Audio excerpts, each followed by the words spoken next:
सुप्रभात बच्चों। आज हम आपकी पाठ्य पुस्तक हिंदी के पाठ 4 का अध्ययन करेंगे, जिसका शीर्षक है शब्द और वाक्य।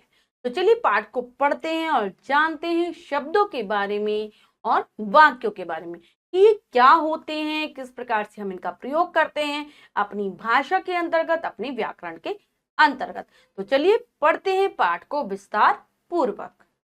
पाठ 4, शब्द और वाक्य। दिए गए चित्र में ध्यान से देखो और पढ़ो। तो बच्चों यहाँ पर एक चित्र दिया गया है, उसको ध्यानपूर्वक हमने देख लिया और पढ़ लेते हैं। इस चित्र में बालक क्या कर रहा है?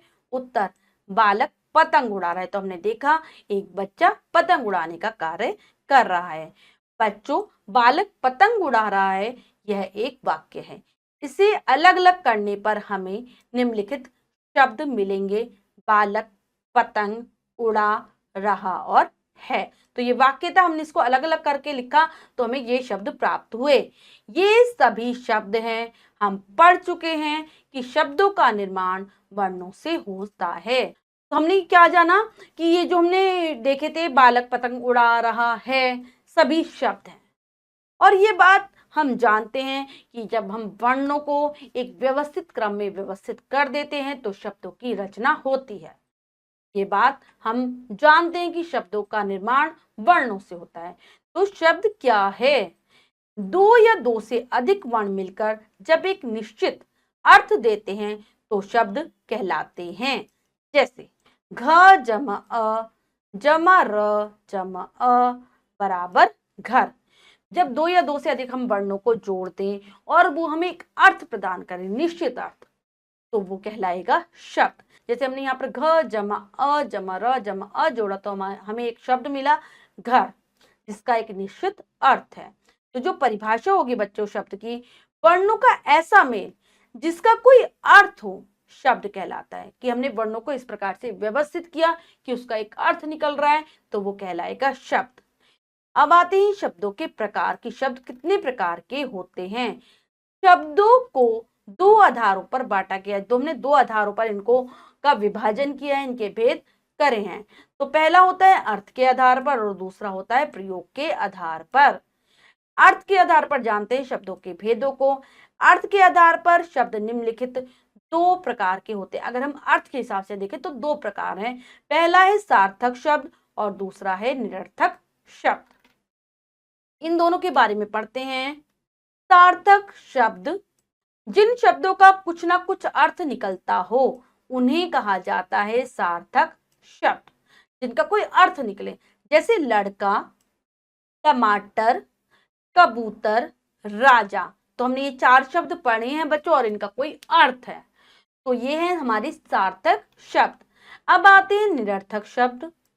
जिन शब्दों का कोई अर्थ नहीं निकलता वे निरर्थक शब्द कहलाते हैं। जैसे पानी, वानी, चाय, शाय, जल्दी, बल्दी आदि। इनमें वानी, चाय, बल्दी निरर्थक शब्द हैं। जिनका कोई अर्थ ही ना हो वो है निरर्थक। जैसे अब हमने कुछ शब्द समूह पढ़े, पानी, वानी, चाय, शाय, जल्दी, बल्दी। इसमें जो वानी है, शाय है, बल्दी है, ये सब निरर्थक शब्द हैं। इनका प्रयोग हम स्वतंत्र रूप से नहीं कर सकते, इनका प्रयोग हमेशा सार्थक शब्दों के साथ होता है। अब हमारा जो दूसरा विभाजन था वो था प्रयोग के आधार पर। प्रयोग के आधार पर भी शब्दों को दो प्रकारों में बांटा गया। दो प्रकार हैं प्रयोग के आधार पर भी। पहले हैं विकारी शब्द और दूसरे हैं अविकारी शब्द। विकारी और दूसरे अविकारी। जानेंगे विकारी शब्द क्या होते हैं। जिन शब्दों में लिंग, वचन, पुरुष, कारक, काल आदि के आधार पर बदलाव आ जाता है उन्हें विकारी शब्द कहते हैं। उन्हें क्या कहते हैं? उन्हें हम कहते हैं विकारी शब्द। जैसे मतलब ऐसे शब्दों को विकारी शब्द कहा जाएगा बच्चों जिनका अगर हम लिंग बदल दें, वचन बदल दें, पुरुष बदल दें, काल बदल दें और कारकों को बदल दें तो उनमें बदलाव आ जाएगा, यानी कि वो परिवर्तित हो जाएंगे। उदाहरण देखते हैं। जैसे बच्चा खेल रहा है, बच्चे खेल रहे हैं, महिला सो रही है, महिलाएं सो रही हैं। इन वाक्यों में बच्चा शब्द का रूप परिवर्तित होकर बच्चे तथा महिला शब्द का महिलाएं हो गए हैं, अतः ये शब्द विकारी शब्द है। यानी कि हमने बच्चे का क्या करा, वचन बदला तो बच्चा का बच्चे हो गया, महिला का वचन बदला तो महिलाएं हो गया। तो ऐसे परिवर्तित होने वाले शब्दों को विकारी शब्द कहा जाता है। तो बच्चों, जो इसकी परिभाषा है, जिन शब्दों का रूप वाक्यों में प्रयोग होने पर परिवर्तित हो जाता है उन्हें विकारी शब्द कहते हैं। जिनका हम वाक्य में प्रयोग करें और उनका रूप बदल जाए वो है विकारी शब्द। अब आते हैं विकारी शब्दों के प्रकार की। विकारी शब्द कितने प्रकार के होते हैं? विकारी शब्द 4 प्रकार के होते हैं। हमारी भाषा में 4 प्रकार के विकारी शब्द हैं। पहला क्या है? संज्ञा, दूसरा है सर्वनाम, तीसरा है विशेषण और चौथा है क्रिया। ये सभी विकारी शब्द हैं। अब आते हैं अविकारी शब्द क्या होते हैं। वाक्य में प्रयोग करते समय जिन शब्दों के रूपों में कोई बदलाव नहीं आता उन्हें उन्हें कहते हैं हम अविकारी शब्द। उन्हें क्या कहते हैं? उन्हें हम कहते हैं अविकारी शब्द, जिनका हम जब वाक्यों में प्रयोग करें उनमें कोई परिवर्तन ना आए, उनमें कोई बदलाव ना आए, तो वो है अविकारी शब्द। ठीक है, इसीलिए इनको अव्यय भी कहा जाता है। उदाहरण देखते हैं। कल मैं दिल्ली गया था, वे कल रेल में थे, थोड़ा धीरे भागो, उन्हें धीरे बोलने दो। तो हमने क्या देखा? इन वाक्यों में आए शब्द कल और धीरे अविकारी शब्द हैं, क्योंकि इनमें कोई परिवर्तन नहीं आ रहा है। हमने चाहे वाक्य में अन्य शब्द बदल दिए लेकिन ये वैसे के वैसे रहे, इसलिए अविकारी हैं। अविकारी शब्दों के प्रकार। अविकारी शब्द भी 4 प्रकार के होते हैं। ये भी 4 प्रकार के कौन कौन से? पहले हैं क्रिया विशेषण, दूसरे हैं संबंध बोधक, तीसरे हैं समुच्चय बोधक और चौथे हैं विस्मय आदि बोधक। ये चारों अविकारी शब्द में आते हैं। अब हमारा अगला प्रकरण है वाक्य। वाक्य हम किसे कहते हैं? निम्नलिखित को देखो और पढ़ो। बालक पढ़ रहा है, नल से पानी बह रहा है, घोड़ा तेज दौड़ता है। ये सभी वाक्य हैं। ये वे शब्द समूह हैं जिनसे भाव पूरी तरह स्पष्ट हो रहा है। हम अपने विचारों को वाक्यों द्वारा ही प्रकट करते हैं। तो हमने कुछ वाक्य पढ़े, तो हम वाक्य को जब पढ़ रहे हैं तो जो हमारी बात है, जो हमारे मन के भाव है, जो हम कहना चाह रहे हैं, वो बात पूरी तरीके से स्पष्ट हो रही है, तो ये वाक्य है। अगर वाक्य में शब्दों को ठीक प्रकार से व्यवस्थित ना किया जाए तो वाक्य अपनी बात कहने में असमर्थ होता है, तो उसको वाक्य की श्रेणी में नहीं रखा जाता। वाक्य लिखने के लिए शब्दों को एक निश्चित क्रम में हमें लगाना होता है, व्यवस्थित करना होता है। तो जो वाक्य की बच्चों परिभाषा है, वह सार्थक शब्द समूह जो किसी विषय का पूर्ण भाव प्रकट करता है वाक्य कहलाता है। कि जो हमें बात कहनी चाह रही है वो सामने वाले को समझ में आए और उसका पूर्ण भाव प्रकट हो रहा हो, तभी वो वाक्य है। एक बार फिर से दोहरा लेते हैं जो हमने पढ़ा है। वर्णों का ऐसा मेल जिसका कोई अर्थ हो शब्द कहलाता है। ऐसा मेल जो कि अपनी बात को, अपने अर्थ को समझाने में क्या हो, समर्थ हो, तो वो शब्द कहलाएगा, जिसका कोई अर्थ निकले। वह सार्थक शब्द समूह जो किसी विषय का पूर्ण भाव प्रकट करता है वाक्य कहलाता है।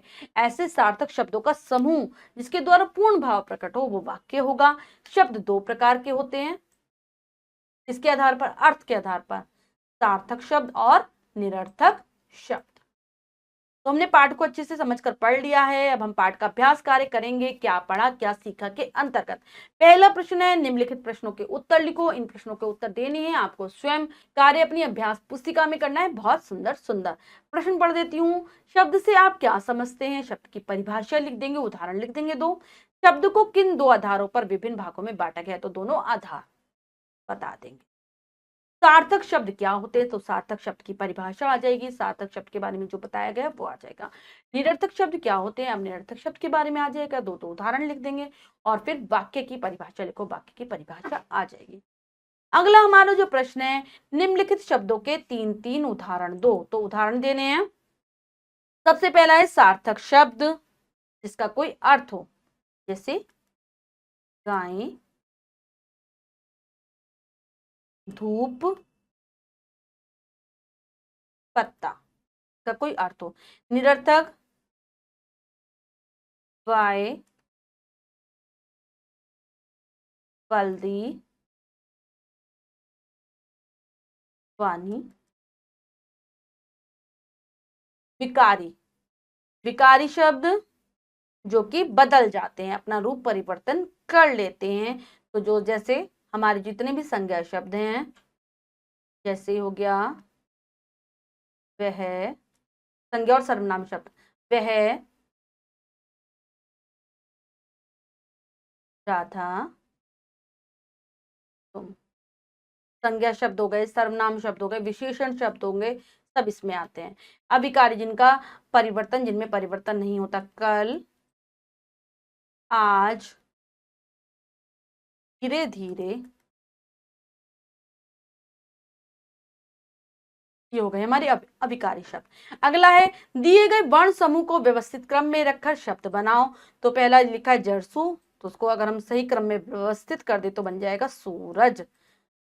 दूसरा है नरह, तो इसका बन जाएगा नहर। लीमू का हो जाएगा मूली। तदा, दांत।